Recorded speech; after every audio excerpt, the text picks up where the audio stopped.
So today's cardinal lesson, we're talking about IRAs. We're talking about beneficiaries of IRAs, which may very well be you. And if it's not you, if you didn't inherit an IRA from your parents and you've got it on a distribution plan, then it's still you because most likely if you're watching this, you have an IRA or a 401k that's going to become an IRA and you have a beneficiary on it. And it's greatly changed how the money is handled after your death. Okay. And specifically, we're doing this today because of an IRS notice that just came out October 7th of 2022 that affects these things greatly. But before we just start on that, we've got to go backtrack and just like, what in the world is he talking about today? So in 2019, Congress, and then the president signed it, the Secure Act. And the Secure Act was setting every community up for retirement or something like that.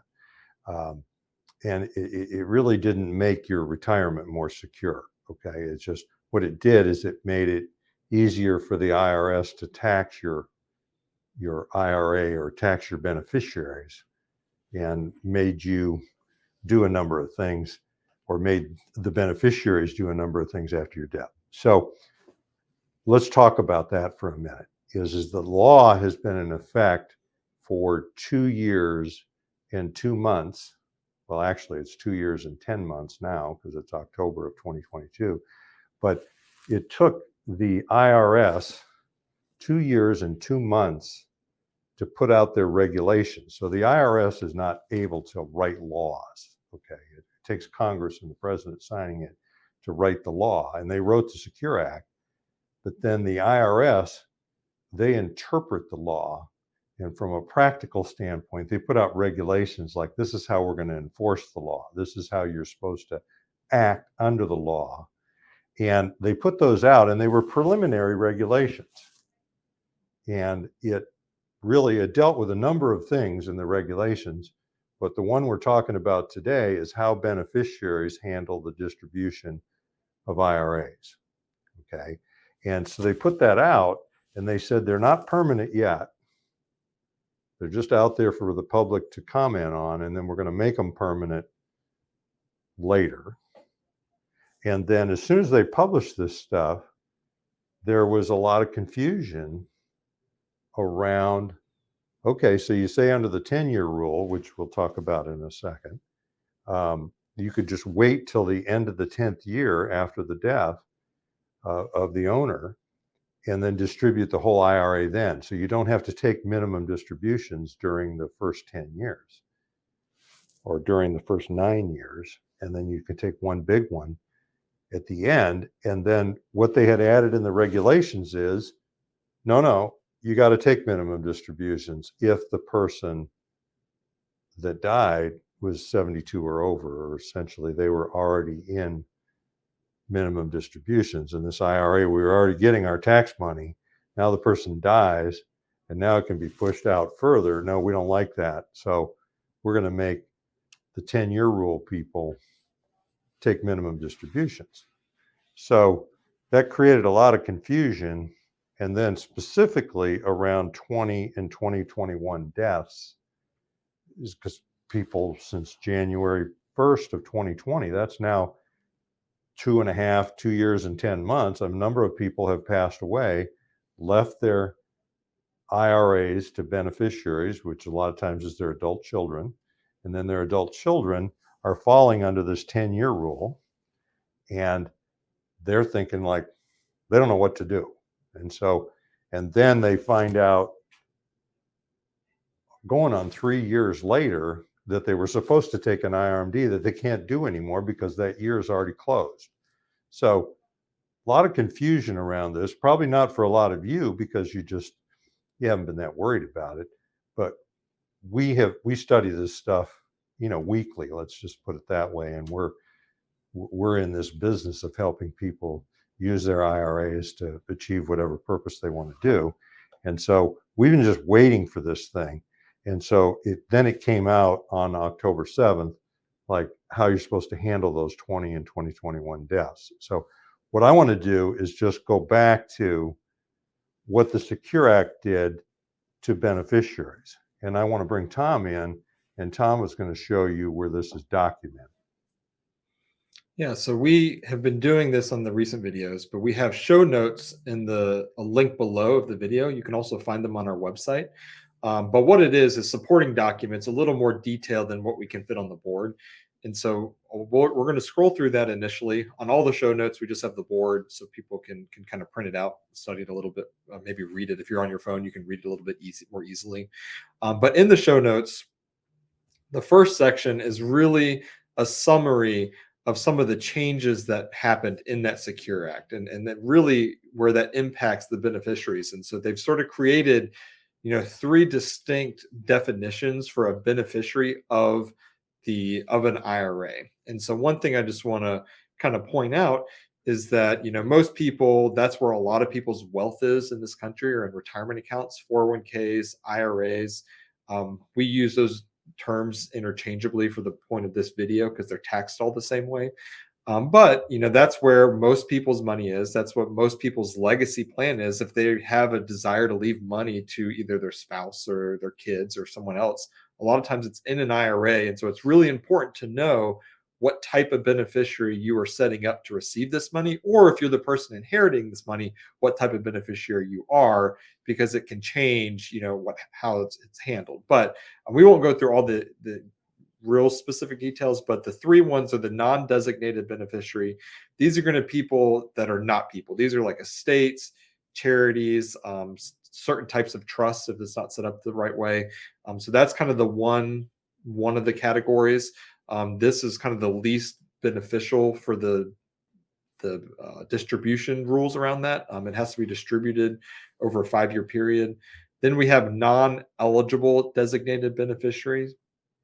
This is where a lot of people, these are going to be mostly kids, grandkids, individuals inheriting it that are not spouses, for the most part. And then the third one is the eligible designated beneficiary. This is the most favorable. These are going to be spouses, and there's some other, people who qualify this, minor children who are under a certain age. One thing I want to point out, that's not grandchildren. So grandchildren are always going to be non-eligible designated beneficiaries. If you're disabled, there's things like that, and they have some more lenient rules around that. But the biggest change, the thing that made the biggest difference, was that non-eligible designated beneficiary category. Now, what the Secure Act said, and part of the reason we're doing this video, is that they have to distribute the IRA by the end of the 10th year. The 10th year following the date of the year of death, the account has to be emptied. It has to be distributed. You have to pay the taxes. It's got to be emptied. And so that's what we knew, that as the Secure Act passed, that was a big change. And then, everyone's assumption was that up until the end of that 10th year, you can really have some control over when those distributions come out. Say you're still working, but you plan on retiring 5 years from later. Maybe you don't take an RMD now or a distribution now. You wait till you retire and then take it out. There's tax planning you can do there. And so what the big change that happened back in February was the IRS released a proposed regulation saying, yeah, we still have the 10-year rule, that still exists, but you also need to be taking RMDs out over that 10-year period, which was a big change. And so again, this in the show notes, this is the page that really talks about how the beneficiaries, what type of beneficiary you are, and how the distributions are handled. The next section really came out. This was produced by Ed Slott. Hans is a master elite advisor there. I'm joining their elite advisory program, but he's America's IRA expert. If you Googled that, he'd pop up. But he's very knowledgeable. We do a lot of our studying, our tax studying, specifically around IRAs under him. But he released this back in February that was talking about, okay, now we have to do these RMDs over the 10-year period, which no one thought was going to be the case. And at that time, when we were telling clients, they released this, they haven't provided any clarification, because what that brought into play, like Hans was talking about, was the fact that, people who died in 2020 or 2021, a lot of those beneficiaries didn't take any RMDs because they didn't know they had to. And now this is 2022. They're telling us that you should have. What do we do with those years that we haven't done it? And in other RMD rules and other RMDs, if you miss an RMD, it's a 50% penalty. It's very costly. And so, we're like, that would be, really terrible if they do that. And so this was released in February. And I think the next part, and really the crux of this video, the reason we're doing this video, was this was released back in earlier, or I guess last week, October 7th. This way, whatever that date is. But recently, that the IRS came and provided a notice. This is actually a summary of the notice. This is a memo from Ed Slott that is a good summary of what it says in the notice. Later in the show notes, we have the full notice. It's very lengthy, very legalese. I wouldn't recommend reading it unless you really want to get into the details. This summary does a very good job of explaining what it says. And essentially, what they have said is we're going to waive the 50% penalty for RMDs that were missed in 2021 and 2022, which is a good relief, a great relief for people now. It still stands that starting in 2023, if you inherit an IRA from someone who died after January 1st of 2020 and going on, you have to start taking RMDs out. So that is still there, but they have waived the penalty for these 2 years to give some people a little bit of a grace period to adjust to these new rules. And so, and then the last page I reference this is just the notice. I mean, it's quite lengthy. You can see there's many pages in there. This is released from the IRS. This is the actual notice released from the IRS that supports everything we're just talking about here. Yeah, if you want to read the whole thing, go for it. I actually did. It's not that interesting. No. And there's just one part of it that talks about what we're doing here. So some points I want to make. Nice job with that, Tom. The points I wanted to make is really, there used to just be not people. So that's before the Secure Act. You just, when you would leave your money to the estate, or you'd leave it to somebody that was not a person or something or an entity, they had to distribute it over 5 years. And that really hasn't changed. They've just recognized these not peoples as a class. And then you've got a designated beneficiary that used to be spouses and everybody else. And spouses got the best treatment and continue to get the best treatment as an IRA beneficiary. Because if you think about it, this money is really there for your retirement. And you're supposed to use this to live over your retirement. And then just like a pension, it's supposed to pay you out over your lifetime. And then if you die prematurely, then your spouse benefits from it. And then he or she has the ability to stretch that over their lifetime in the most favorable way. That hasn't really changed. But what has changed is a lot of the beneficiaries that we see, or most of them, are adult children, people in their 50s and 60s, where their parents have passed away and they now inherit the IRA. And in the past, they were able to spread that out over their lifetime. In fact, they had to spread the distributions out over their lifetime, but it made them relatively small because they could just spread those out over their life expectancy. And what really changed with the Secure Act is those people became these non-eligible designated beneficiaries, and they had to pay out the IRA and pay taxes on it over 10 years. But the original Secure Act was written in such a way that you could just take nothing, delay it 10 years, and then take it all out in the 10th year. And that's not a very smart thing to do, because you may be postponing taxes, but you're making a problem worse, because you're going to have 1 year where all of a sudden you're going to have a big income. It's just going to be 10 years from now, and your income's going to you're going to pay a really high tax rate on that because you're going to go in a high bracket. So it still makes sense to spread this thing out over the 10 years. Not take it all in the first year, but not take it all in the 10th year, to spread it out. So this isn't necessarily a really bad thing. And that's the thing that happens when we start planning around this. We're thinking, oh, a minimum distribution. I just want to take the least out of there that I possibly can and avoid paying taxes on the rest of it as long as I can. Well, that's not a very good strategy, especially with this 10-year rule, because you're just creating a big tax problem for later.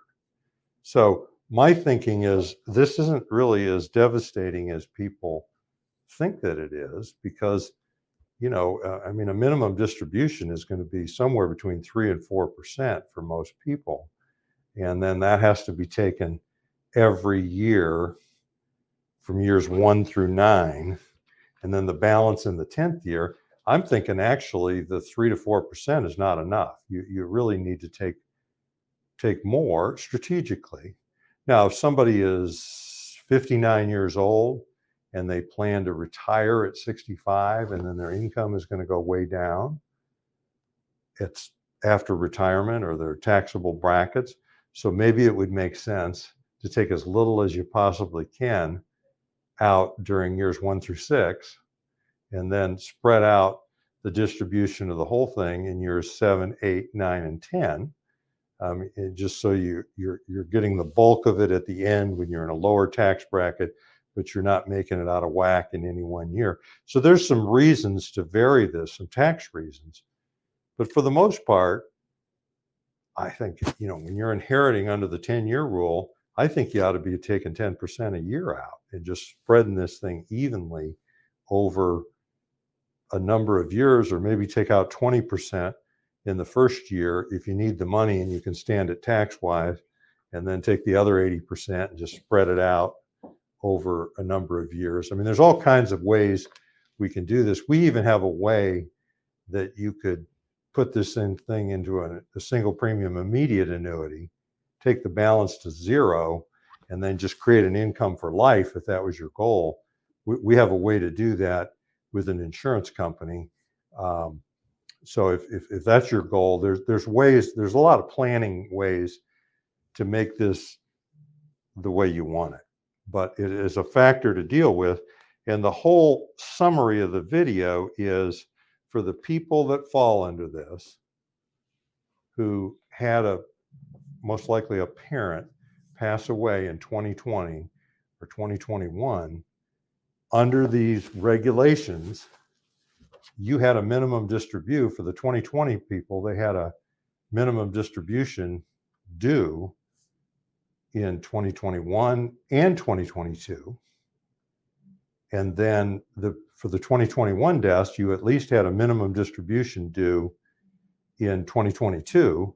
And you didn't know up until October 7th whether you had to take these, and how in the world are you going to take one for a prior year, which is really not possible. So the IRS never admitted to the confusion they created. They just simply said, what we're doing is we're waiving the penalties for you folks. They didn't really say you don't have to take the distribution, but when they waived the penalty, they got rid of theirs. So if somehow they would come back later and say, well, you should have taken this. Okay, well, now I'll take it. But you can't penalize me because you waived the penalty. So what all that means in mumbo jumbo is you don't need to take a distribution for 2021 and 2022 for people that died in 2020 or 2021 if you're falling under the 10-year rule. And if that's all still confusing, let's look at your whole situation. Just give us a call and we'll be glad to give you our opinion of the situation. So I'm Hans Scheil. And I'm Tom Griffith. And we thank you very much for listening. Thank you.